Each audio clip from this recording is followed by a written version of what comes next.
There are going to be a whole bunch of teams looking to make managerial decisions this offseason. And let me ask a question. Is it time to bring back the idea of the player manager?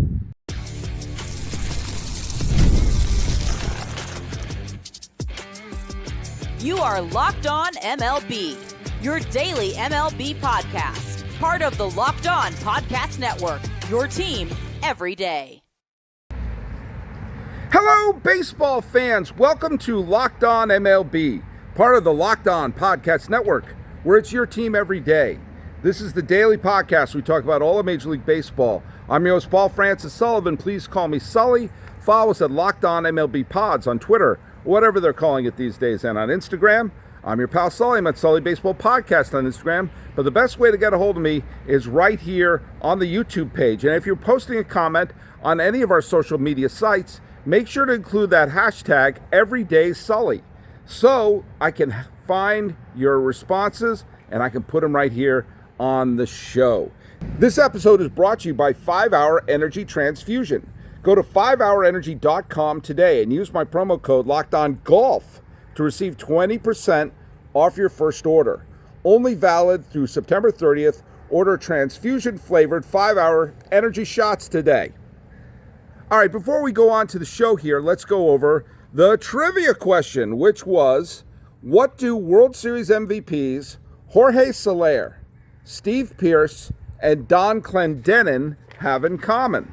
Well, an everyday Sully listener named Argonaut Comedy on the Twitterverse, whatever it is these days, got it correct, and it is they were World Series MVPs who were acquired mid-season. That's right, Don Clendenin, who was the World Series MVP for the Miracle Mets in 1969, began that year as a member of the Montreal Expos. Steve Pearce and Jorge Soler were also acquired in mid-season. So those are moves that, well, they may not have been the big, sexiest moves in those off-season, but when it came to the end of the World Series, man, oh man, did they come up big. You know, it's funny, with the trade deadline, just we're staring at it, you're like, always going to wonder who won the trade deadline. Well, I guarantee you, nobody said in 2018, the Red Sox did because they got Steve Pearce, or the Braves did because they got Eddie Rosario, Jorge Soler, and Jock Peterson. But here we are. There's going to be a bunch of teams who all changed their managerial situations over this season. Baltimore did. The Rockies did. The Pirates did. The Washington Nationals did. And we're going to see if their interim managers are going to be long-term solutions. I do think there is something to be said about having someone who is a baseball lifer, like a Brian Snitker, come in and take over. And I also think there are some terrific managers who could use another shot. Not a 5-hour energy shot, but, as I said before, I say it again.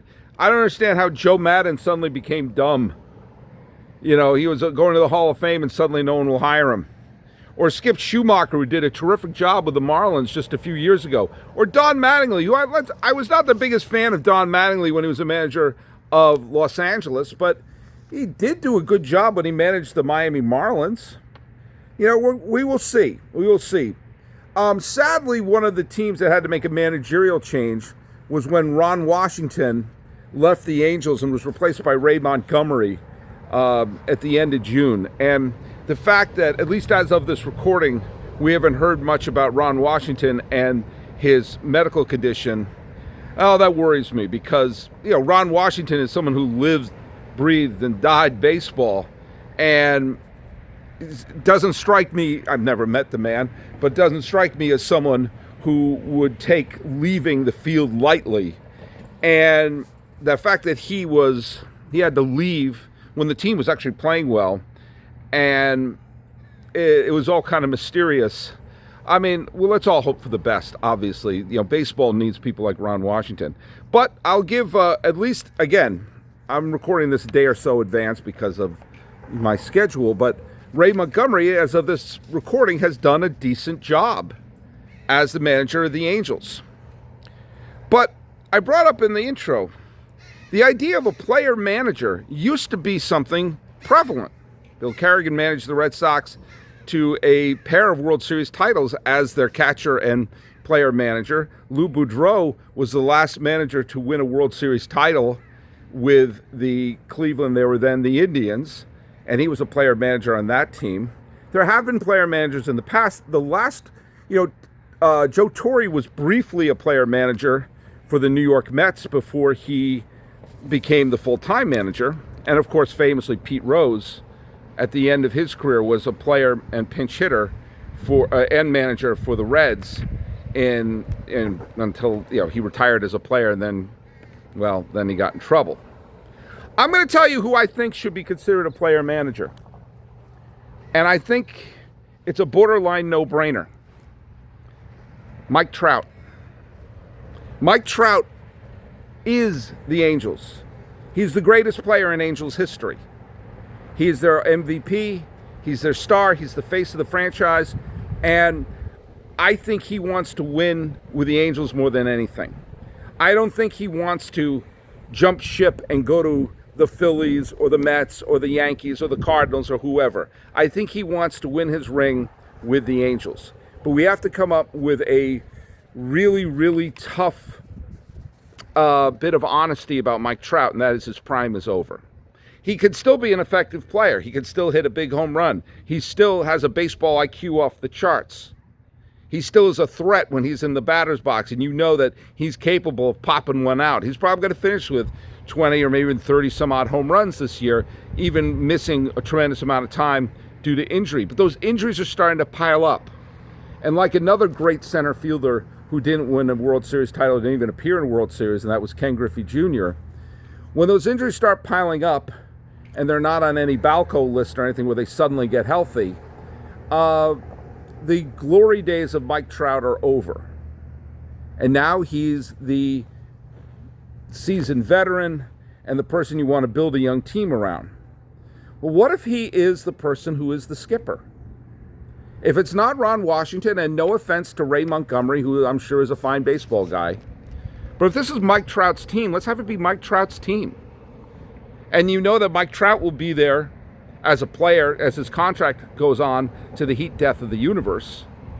But once that contract is up, and hopefully we as a human race will have survived, keep him having the car keys running the team. If the Angels finally do win a World Series title, it will be Mike Trout's team. Similar to Joe Torre, player manager at one point, when he finally won that elusive World Series that he never got as a player, got it as a manager. It was just as sweet, maybe even more so, because he was running the team. This is a guy who loves being an Angel. He loves that this is his franchise, and he has a reputation of calling up and talking to players in the farm system, coming up through the Angels organization to say, hey, this is what we're doing here. Well, then say this is what we're doing here.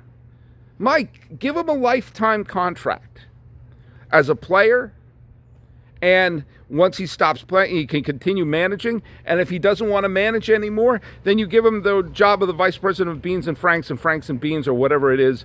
But I say give him a shot. If someone can handle being a player manager, I think it's Mike Trout. I think it's kind of a no-brainer. I think he has the respect of everybody in baseball.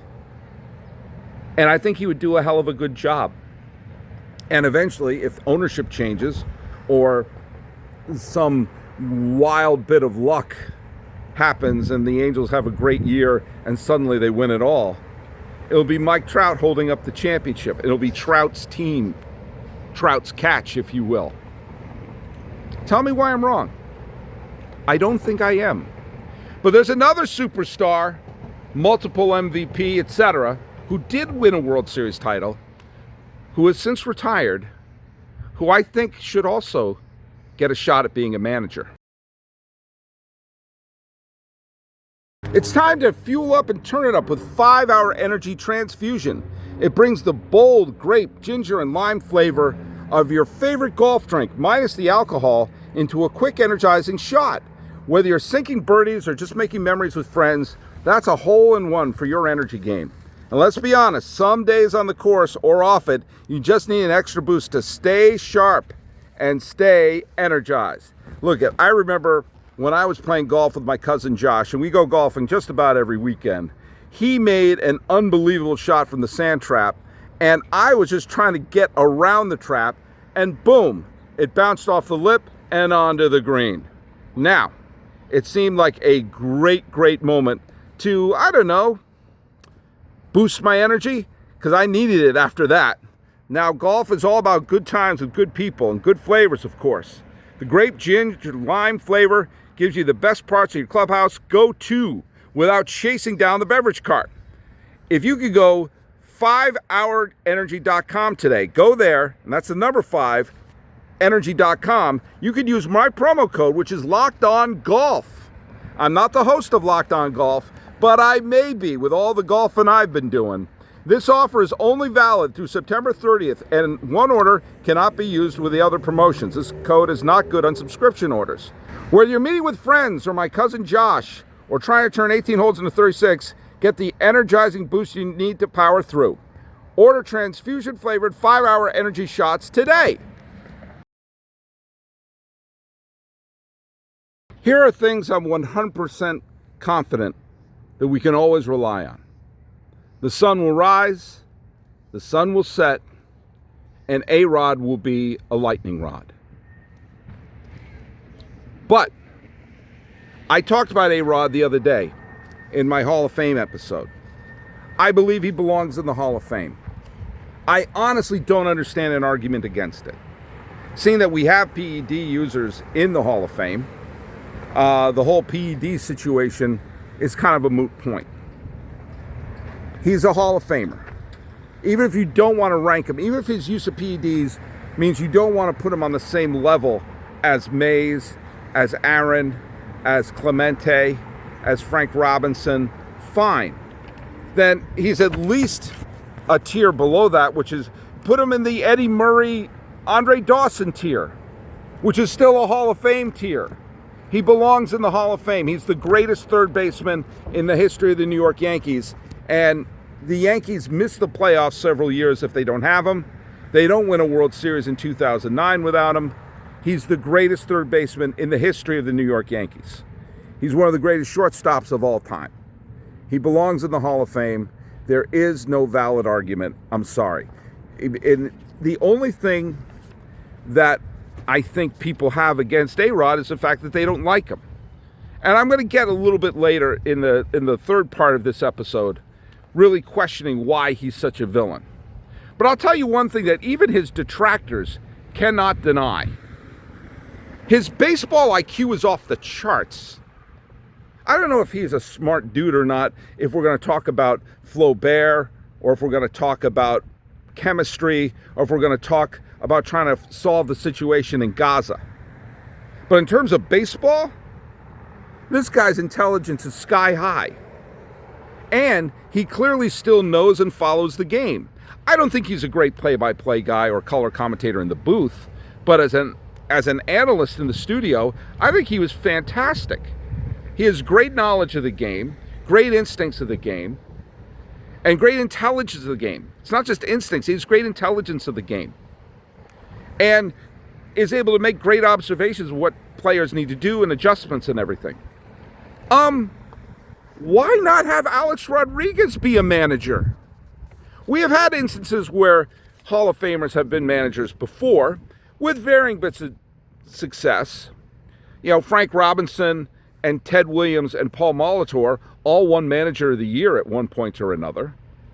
And you have seen sometimes players who are great, and Bob Lemon was a Hall of Famer, and he managed the Yankees to a World Series title. Yeah, sometimes you have Hall of Fame players take a shot at managing, and it's a disaster. But a lot of times it's not. Ryan Sandberg didn't work out so well, but it was at least worth working out. And do you know what? I think the players today don't have some of the hang-ups about Alex Rodriguez that some of the old-timers have.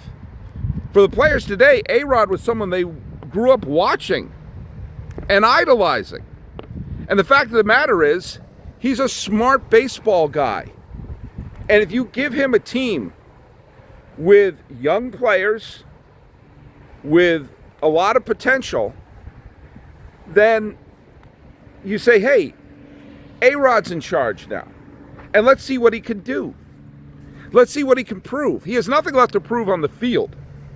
Yes, even with the PED suspensions, he had nothing to prove on the field. Nothing. And he's a super smart guy in terms of baseball. Now, I know you could do one of two things. You can have someone who's best friends with the GM. They went to Cornell together. And he understands all the analytics. And he's going to relay the analytics and stand on the top step and play the role of the manager. You can do that. You can get someone who has been recycled 1,000 times as a manager and do that. You can get a lifer from the minor leagues, and maybe you'll hit pay dirt and get yourself a Brian Snitker along the way. Or you can get someone who understands the analytics, which A-Rod does, has done it on the field, doesn't care about the glare of the media. At least he's pretty more, he's a lot more adjusted to it now than his time in New York, and would have the respect of the players. They say, oh, have you ever done it before? Oh, wait, yeah, you're Alex Rodriguez. Let's take a team like Baltimore. Baltimore, who they made their change to the managerial position earlier this year, and the team stinks. They stink with a capital stink. And they're going to have to make a managerial decision. Now, I think the obvious choice for me is to call up Joe Madden. You know, they've gone the let's try with a young manager, let's try with an inexperienced, let's go the complete different way and get a future Hall of Famer in here to manage the team. A-Rod. If you put A-Rod on that team, think of all the players that they have. All of the Rutschmans and the Holidays and all those young players who were supposed to be the great, the Connor Hendersons, they're supposed to lead this to the next great Earl Weaver level of Orioles glory. And it absolutely crashed and burned this year. But those talented players are still there. And they just didn't all develop into superstars at the same time that I guess a lot of people thought they were going to. They didn't. Well, what if you put him in the hands of A-Rod? What if you get a guy who wants to show the world he can do it? Been there, done that. Smart as hell. Gets a coaching staff with lots of experience. And you have A-Rod be the front man. I'm not saying have him manage the Pirates, a team that may be in a perpetual state of rebuilding. Now, the Marlins are an interesting one because they're inching closer and closer to first place. But do you know what? I wouldn't change the manager in Miami. Now, A-Rod's from Miami, so that's why I brought that up. But if I were the Marlins, I wouldn't change a thing in the managerial situation because I think they have something good going there. The Orioles. The Orioles need a change in direction. The Orioles have the potential foundation of talent here, but you don't want to see them turn into what happened with the White Sox, who in 2021 looked like they were going to be the perpetual division winners, and now they are the garbage bin.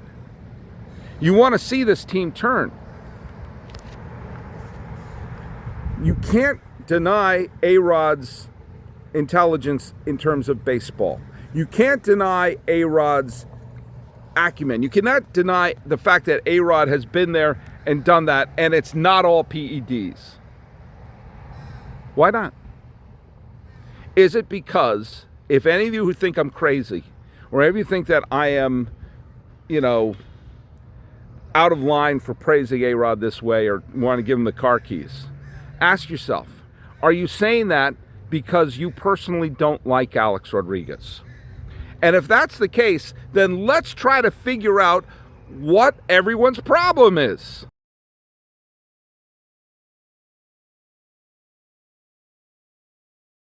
I'm a native New Englander. And in 2004, I was rooting for the Red Sox to win it all. And when they finally did, it was a spiritual situation for me. And A-Rod, of course, was a huge goat in the final 3 games of the ALCS. Notice how I phrased that. And of course, one of the lasting images of the 2004 ALCS was slapping the ball out of Arroyo's wrist. By the way, I was at that game. I was at Game 6. So yeah, I rooted against A-Rod and laughed and booed and everything like that. But I also booed Bernie Williams. I also booed Andy Pettitte. I booed anyone wearing a Yankee uniform. I'd boo my mom if she was wearing a Yankee uniform. Sorry, Mom. You know that, though. So I get why people boo him. And also get that people boo the best players. No one ever said, oh, you know who I hate? I hate Julio Lugo. No, you boo the, Reggie Jackson got booed. Curt Schilling got booed. Barry Bonds got booed. Because they were cocky SOBs, and also they were good. They were cocky, and they talked a big talk, and they backed it up. So I understand booing someone like Alex Rodriguez, but the vitriol that Rodriguez has got over the years has been weird to me. That it was coming from Yankee fans, too. Now, I get the fact that A-Rod came up really small in games 5, 6, and 7 of the ALCS in 2004. And I also know that he stunk up the joint in the 2005 playoffs, the 2006 playoffs, and the 2007 playoffs, which built upon the vitriol of the collapse of 2004. That it was the arrival of A-Rod. People were sort of equating the arrival of A-Rod with this great collapse and him coming up small in those years in the postseason. Not keeping in mind, in 2005, he was the AL MVP. They made the playoffs by a single game in 2005. Without A-Rod, they missed the playoffs.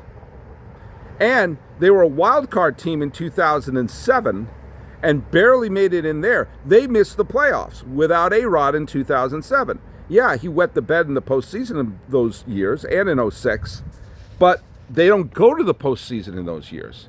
And in 2009, he was the man. He basically beat the Twins by himself in the division series. He hit a massive clutch home run in the playoffs against the Angels and more big hits in the World Series against the Phillies. You would think that would have been his John Elway moment. He never had to answer for anything after that. And that gave him about 11 months of goodwill. And they were booing him again in 2010. And then, of course, the PED suspension and everything like that. And people were like, oh, he's a big phony, he's a big phony. Why are people so mad at A-Rod? What did he do that was so egregious? Don't bring up PEDs. People love David Ortiz. People love Andy Pettitte. We know they did PEDs, okay? So it's nothing to do with that. We know there are PED users in the Hall of Fame. Besides Ortiz, Pudge Rodriguez was in the whole Balco situation. We know that. There are other ones who are really obvious as well, and I've talked about them as well, but people liked Pudge Rodriguez. He was a likable player. He was fun. People cheered for him when he was with Detroit and with the Rangers and with Florida. People liked Andy Pettitte. People liked David Ortiz. But they're PED users, so cancel that out. He came up small in the playoffs. Okay, Jeter came up small in a bunch of playoffs too, so did Bernie Williams. There have been some playoffs where Andy Pettitte got his butt handed to him. And A-Rod came up huge, including in that 04 ALCS. If Mariano Rivera was able to clinch the pennant, A-Rod, who would have been the Division Series MVP against the Twins, he had a terrific series against the Red Sox up until that point, including homering in that Game 4. But a lot of people have come up small in the postseason. Greg Maddux came up small in a bunch of postseasons. So it's nothing to do with that. He went for more money. Who hasn't? Who hasn't gone for more money? And you know what? The likes of Jeter and all them who stayed, well, they didn't exactly take hometown discounts. You know, if the Yankees didn't offer those players huge amounts of money, they would have gone on. And Andy Pettitte did at one point. He's a phony. I'm sure there are lots of phonies out there. You know, he wasn't a winner like Jeter. Jeter would have done anything to have won. Jeter would have done anything to have won except move from shortstop when a better one showed up. Jeter should have moved to first base. In 2004, there's your first baseman, Derek Jeter. Or move to third base. But either way, the better shortstop, by far defensively. It's not even a conversation. And the better all-around player was Alex Rodriguez. So what is it? What is it about A-Rod There's also similar vitriol about LeBron, which I never understood. Okay, so you didn't like the decision. Yeah, that was kind of tacky. But you know what? He showed up wherever he went. Brought titles to Miami, Cleveland, and to the Lakers. He's not as good as Jordan. Okay. Is that it? Are we Mozart Salieriing this? If you're not Mozart, you're worthless. If you're not Jordan, you're a punk. What are we doing here? An A-Rod, the greatest third baseman. Why is number 13 available? I know the Yankees have enough retired numbers, but why is Jorge Posada's number retired before freaking Alex Rodriguez? And don't bring up the PEDs because Andy Pettitte is there as well. And I guarantee you, some of you are going to dismiss my idea of A-Rod being a manager because of your own personal vitriol of A-Rod. Why? Why? What is it about A-Rod you don't like so much? Either way, he should be the manager of your Baltimore Orioles. If you disagree with me, let me know why. But don't have it be because you don't like them as a person. You've probably never met the guy. And you're basing this on how he comes across in the press. And yes, there have been people that the press have not liked and they've seemed like unlikable dudes. But the press also didn't like Eddie Murray. And by all accounts, Eddie Murray was a great teammate. He just didn't get along with the press. The press didn't like Jim Rice. And by all accounts, Jim Rice is a good man. He just didn't get along with the Boston press in the 70s and 80s. Gee whiz, I wonder why. Why? Why am I wrong? Let me know. Let me know in the comments below. And let's go to today's trivia question. What do World Series MVPs, and this is another involving Jorge Soler being a World Series MVP. What do World Series MVPs, Jorge Soler, Ray Knight, Jack Morris, John Wetland, Hideki Matsui, and Edgar Renteria all have in common? That's the question. Soler, Knight, Morris, Wetland, Matsui, and Renteria. What do those World Series MVPs have in common? Thanks for making Locked On MLB your first listen today. Your second listen, check out the all-new Locked On MLB Game Night. Every game, every night, all season long. Get local analysis on a national scale. Find MLB Game Night on Locked On MLB on YouTube or wherever you get your podcasts.